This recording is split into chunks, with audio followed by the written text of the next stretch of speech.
टाकणार आहे मी थोडंसं मीठ. कांदा भाजतानाच त्याच्यामध्ये लसूण पण भाजून घेणार आहे, खोबरं पण भाजून घ्यायचे.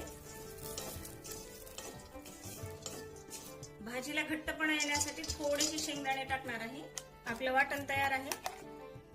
हे आपल्याला छानपैकी असं थोडंसं लालसर होईपर्यंत भाजून घ्यायचंय.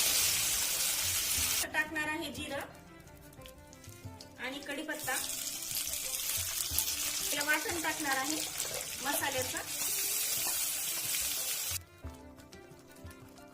1 चमचा. मसाला टाकणार आहे 2 चम्मच.